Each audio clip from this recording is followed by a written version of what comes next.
We live in a time where it's cool to be evil. And if you are speaking the truth, then you are considered lethal. Dang. Please do not let them deceive you. The Most High is coming back soon with vengeance and wrath for the evil. I do not care if they kill me. You see, 'cause my soul is immortal. The money and gold not important. The Most High restoring the order. I pray for your sons and your daughter. For real. Hey, what's good, family?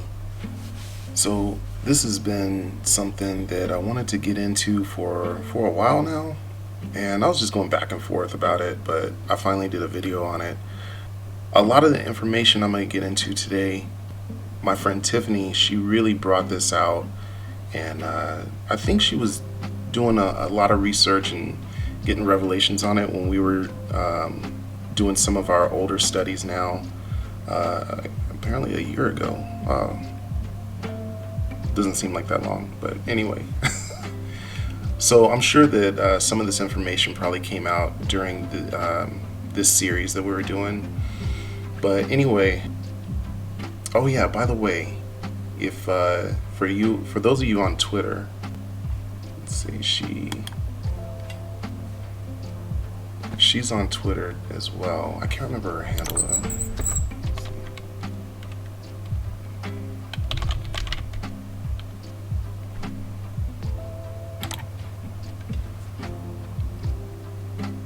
Okay, so this is her Twitter profile at Tiffany's Edits. So if you want more information on this, or just in general, I would definitely recommend following her, and feel free to reach out to her about any other questions in depth on this. Okay, so I'm just going to start in Revelation 7. After these things, I saw 4 angels standing at the 4 corners of the earth, holding the 4 winds of the earth, that the wind should not blow on the earth, on the sea, or on any tree. Then I saw another angel ascending from the east, having the seal of the living Elohim. And he cried with a loud voice to the 4 angels to whom it was granted to harm the earth and the sea, saying, "Do not harm the earth, the sea, or the trees, till we have sealed the servants of our Elohim on their foreheads." And I heard the number of those who were sealed. 144,000 of all the tribes of the children of Yasharel were sealed. Okay, so this is probably, I would say, the most notable passage regarding the 144K, also known as the first fruits, also known as the tithe, also known as the Church of Philadelphia, also known as the bride. So we'll get into why, where all these nicknames are coming from for the 144K, but this is, I would definitely consider, the most notable passage, where it breaks down 12,000 from each of the 12 tribes. And this is Revelation 7, so this is John speaking on what he saw. Okay, so I'm going to go over to Revelation 14, and then this 144K comes up again. So verse 1, "Then I looked, and behold, a lamb standing on Mount Zion, and with him 144,000, having his father's name written on their foreheads. And I heard a voice from heaven, like the voice of many waters, and like the voice of loud thunder. And I heard the sound of harpists playing their harps. They sang as it were a new song before the throne, before the 4 living creatures and the elders, and no one could learn that song except the 144,000 who were redeemed from the earth.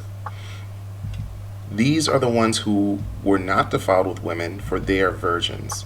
These are the ones who follow the Lamb wherever he goes. These were redeemed from among men." There's that term again, redeemed. Let's see what this says. Oh, okay, so it was a little addition, depending on some letters. Okay, so these were redeemed from among men, being first fruits to Elohim and to the Lamb. Okay, so that's where you get that term, the first fruits. "And in their mouth was found no deceit, for they are without fault before the throne of Elohim." So there's a lot of information here. First of all, they're with the Lamb. That's Yahusha, right? and they're on Mount Zion, and they're singing songs, okay? And these are unique songs that only they know, or at least this song specifically, right? Also, let's see. Okay, so they already have the Most High's name written into their foreheads. So that's, we saw that in or chapter 7. And here it says, these are the ones who are not defiled with women, okay? For they are virgins. So this tells us that there is a level of purity among these first fruits, okay? Don't get tripped up in the carnal thinking about this. Think about the parable that Yahusha gave when he was talking about, the 10 virgins, and then 5 were ready, right? They were ready for the groomsmen, and then 5 weren't. So that doesn't necessarily mean that those who represent the 5 who are ready, are they all going to be women? No, that's, you know what I mean? So make sure that you see this and hear this with spiritual eyes, okay? Meditate on this in the Ruach. But anyway, this represents purity. These first fruits have a purity, and that's why he ends with this as well. For they are without fault before the throne of Elohim. Okay, so just I really wanted to bring up these identifiers, okay? That they're all on Mount Zion with Yahusha, with the Lamb. That they are there's music playing, and they're singing. Right? Let's see what else. Oh, okay, and also that it says these were redeemed from among men. Okay, so that's just, well, at this point we'll just say it's mysterious, but keep these things in mind. Okay, so now we're going to go to 2nd Esdras. This is chapter 2, okay? And then I'm going to start I'll actually start with the beginning here in verse 33. So it says, I, Ezra, received a command from the Adonai on Mount Horeb to go to Yasharel.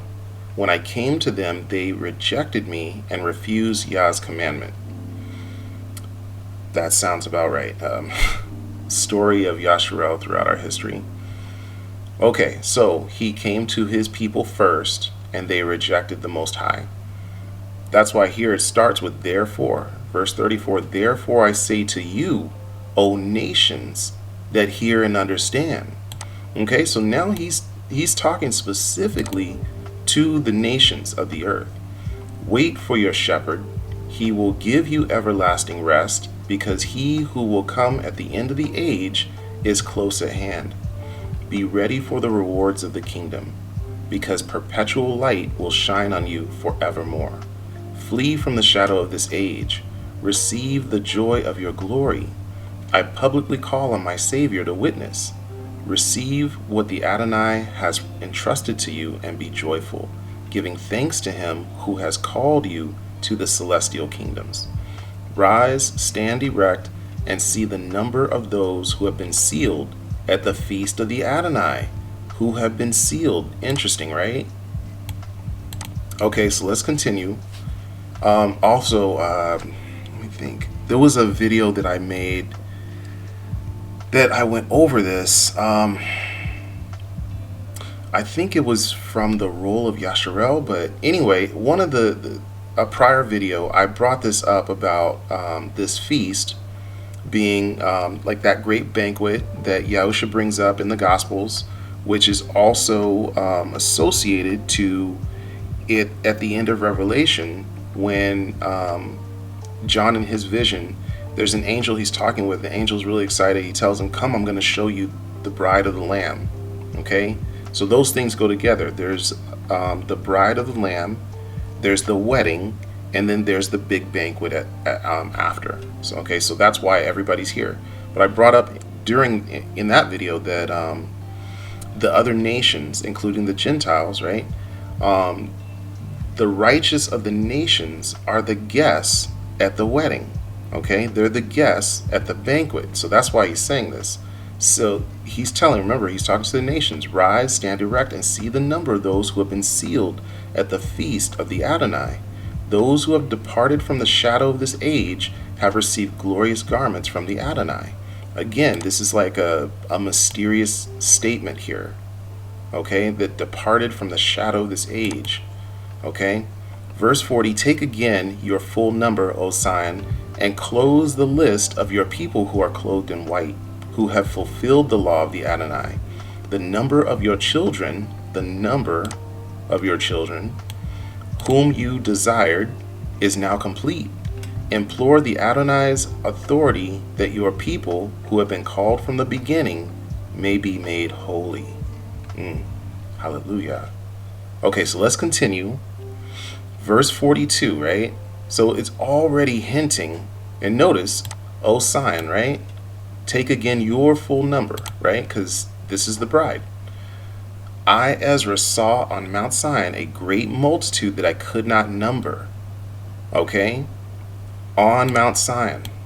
So he saw this great multitude that he could not number, and they all were praising the Adonai with songs. So they're on Mount Zion, and they're praising the Most High with songs. In their midst was a young man of great stature, taller than any of the others, and on the head of each of them he placed a crown, but he was more exalted than they, and I was held spellbound. So oftentimes this happens when prophets are brought into a vision. I always think that this is really awesome, but when they see Yahusha, oftentimes they're just completely amazed, because this is where that terminology comes from. Behold, one like the son of Adam. Okay, so a son of Adam, a daughter of Adam, these things just mean it's a human. Okay, so they're in heaven, and they see all these celestial beings, and this one guy looks human. So that's what they're saying. They're saying that they see all these incredible things, and there's this one guy up there, and he looks human. Okay, so that goes back to the beginning when the Most High said, let us create man in our image. Okay, but the image of the Most High is Yahusha, right? So we were made in the image of Yahusha. That's why they're saying that he looks like us, but really we look like him. Okay, because, he's everlasting, so he was here first. Okay, and I was held spellbound. Then I asked an angel, who are these, my Adonai? He answered and said to me, these are they who have put off mortal clothing and have put on the immortal, and have confessed the name of Elohim. Now they are being crowned and receive palms. Then I said to the angel, who was that young man who was placing crowns on them and putting palms in their hands? He answered and said to me, he is the son of Elohim, whom they confessed in the world. So I began to praise those who had stood valiantly for the name of the Adonai. Then the angel said to me, go tell my people how great and how many are the wonders of Yah Elohim that you have seen. Just incredible. But anyway, he saw the first fruits. Okay, because remember, they're on Mount Zion, a great multitude. They're praising the Most High with songs, okay? And Yahusha is with them. That's everything that's being said here in Revelation 14. Okay, and if we continue, I'm going to go to, let's see. Actually, I think it's Revelation 3. Okay, so Revelation 3.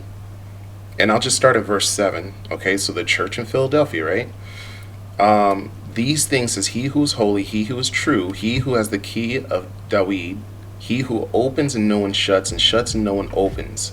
I know your works. See, I have set before you an open door, and no one can shut it. For you have a little strength, have kept my word, and have not denied my name. Indeed, I will make those of the synagogue of Satan, who say they are Yahudim and are not, but lie. Indeed, I will make them come and worship before your feet, and to know that I have loved you. Because you have kept my command to persevere, I also will keep you from the hour of trial which shall come upon the whole world to test those who dwell on the earth.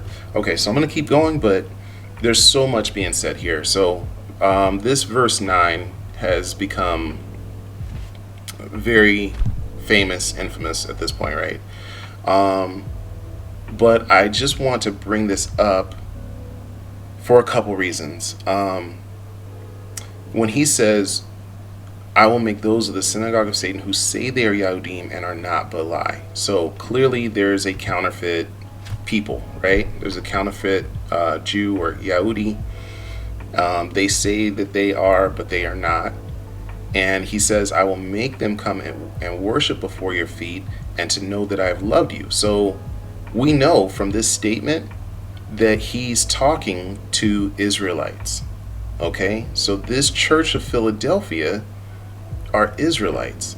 That's why he's bringing up that there are these counterfeit Israelites, right?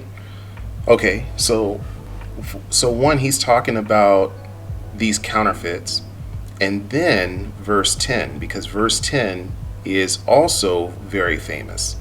So here's verse 10, because you have kept my command to persevere, I also will keep you from the hour of trial which shall come upon the whole world to test those who dwell on the earth. Okay, so here's another statement kind of surrounded in mystery, right? So remember who he's talking about. He says, because you have kept my command, I will also keep you from the hour of trial to come, right? So this is consistent with what he's been saying about these first fruits, okay, already. Okay, so I'm going to keep going. Behold, I'm coming quickly. Hold fast what you have, that no one may take your crown. He who overcomes, I will make him a pillar in the temple of my Elohim, and he shall go out no more. I will write on him the name of my Elohim. Right? That's that's the first fruits, right? They have the name of the Most High, and he wrote it on them.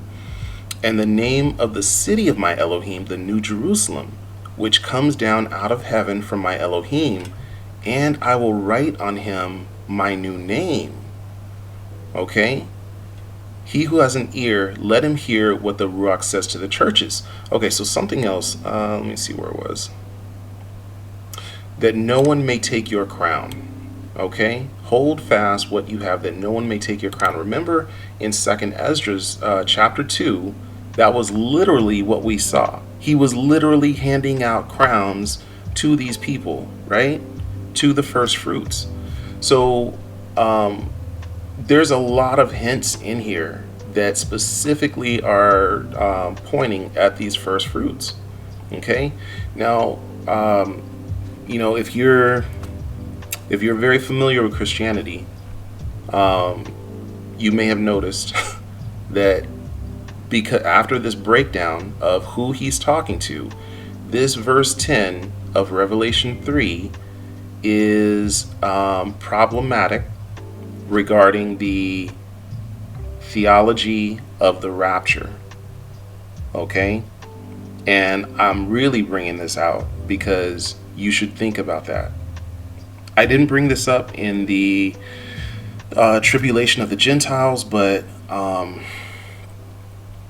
you should really think about this because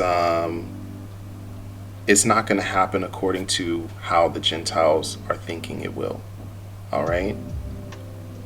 So anyway, I'm going to just move on. Okay, anyway, let me see. So something else I wanted to bring out, he says, indeed I will make them come and worship before your feet, and to know that I've loved you.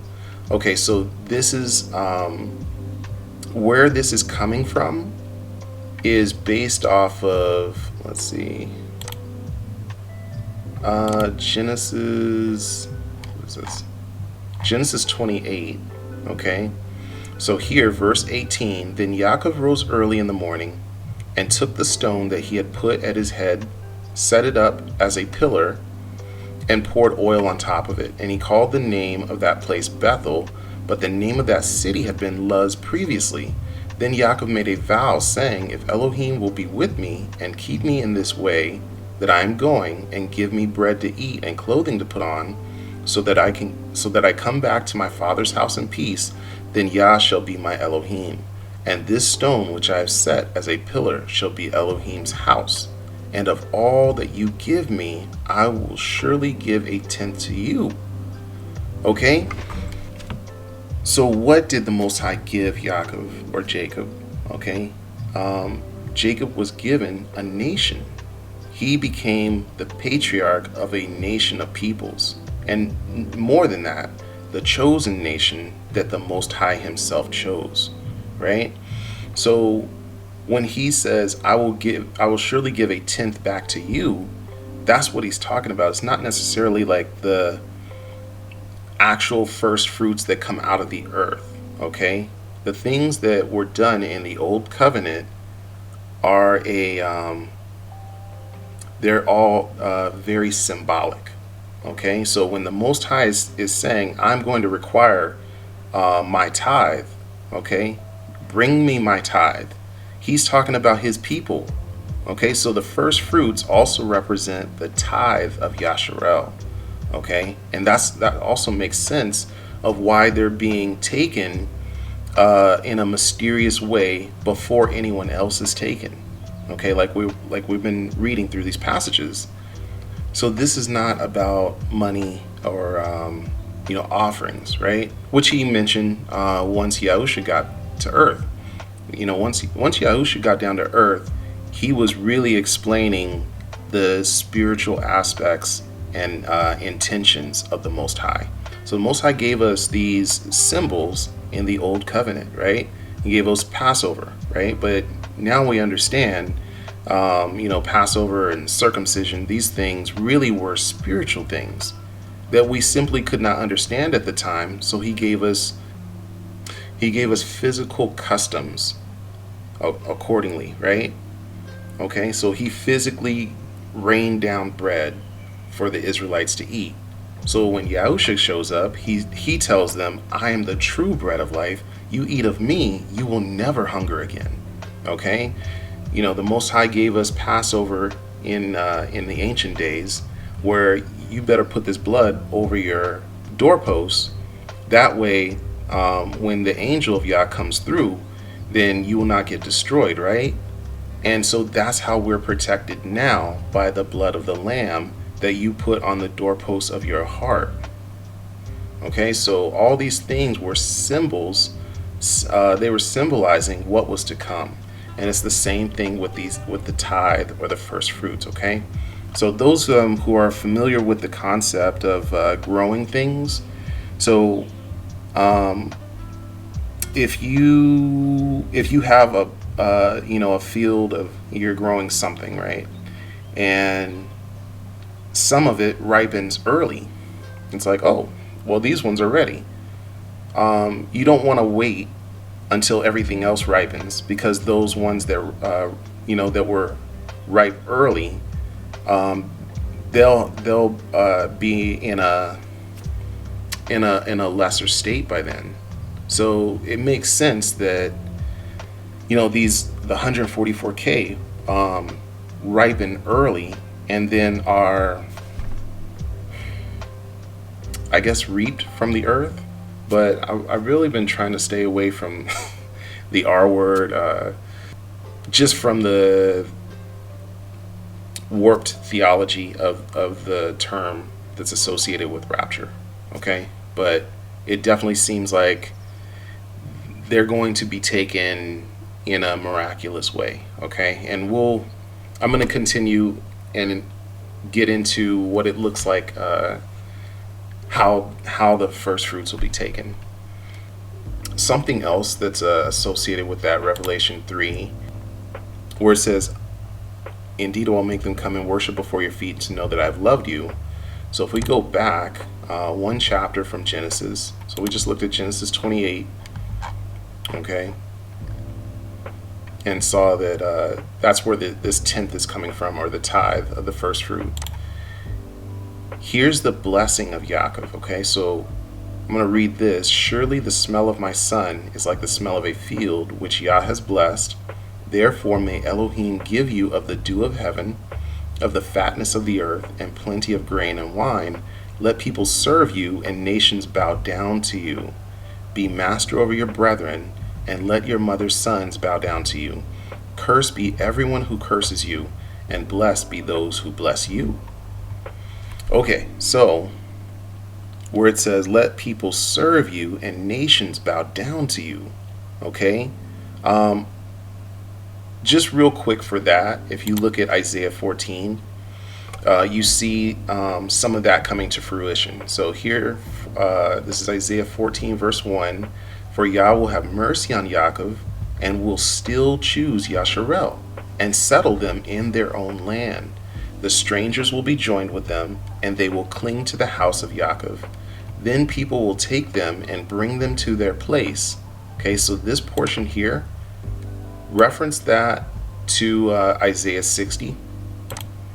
And the house of Yasharel will possess them for servants and maids in the land of Yah. They will take them captive, whose captives they were, and rule over their oppressors. Okay, and this is what I've been really trying to get the Gentiles to understand, that your captivity is coming just as ours came. Okay, so that's another reason, it's just problematic with the rapture again, or the theology of the rapture, because if the Most High is coming back to rapture, quote unquote, the church, how does that make sense when the church hasn't gone through the tribulation yet? Like, you haven't gone through anything in a sense of, Yasharel has gone through tribulation. Okay, we've gone through the slave trade. We have, at least for the last 500 years, we have been the tail of society throughout the earth. Okay, no matter where we went. All right. So that's what I mean by that. That the church hasn't gone through anything. Not saying that there aren't hardships for others of the nations, but as a people, okay, things are going to happen. Like in all those plagues coming from in Revelation, those are going to hit the earth and the nations along with it, right? So that's what I mean. So here, where it says, let people serve you and nations bow down to you, that's an example from Isaiah 14 here, okay? Then it says, be master over your brethren, okay? And let your mother's sons bow down to you. So this statement here is directly associated to this Revelation 3:9. I will make them come and worship before your feet, and to know that I've loved you, okay? And this really reveals who the counterfeit Yahudim, or the counterfeit Jews, are. Okay, so if this is being said to Yaakov, be master over your brethren and let your mother's sons bow down to you, then we know that the counterfeit Yahudim is Edom, okay, is the Edomites. All right. So this is why Yahusha is saying this when he says, or actually when this happens and the counterfeit Jews bow before the true Israelites, the true Yahudim, okay, then this statement will be fulfilled, but also it will be fulfilling this blessing from Yaakov, okay, where it says, let your mother's sons bow down to you. Your mother's sons, so that's that's his brethren, which is, it also says here, that's Esau. And this is where we get into again the role of Yasharel that was always there for them. Okay, so this is Exodus 19. I'm going to start in verse 3. Okay, so it says, and Moshe went up to Elohim, and Yah called to him from the mountain, saying, thus you shall say to the house of Yaakov, and tell the children of Yasharel, you have seen what I did to the Mitzrayim, and how I bore you on eagle's wings and brought you to myself. Now therefore, if you will indeed obey my voice and keep my covenant, then you shall be a special treasure to me above all people, for all the earth is mine. And you shall be to me a kingdom of priests and a holy nation.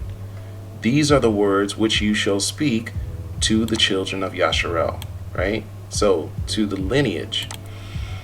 Okay, so all that to say that Yasharel was always supposed to be this chosen nation, okay, a kingdom of priests and a holy nation, right?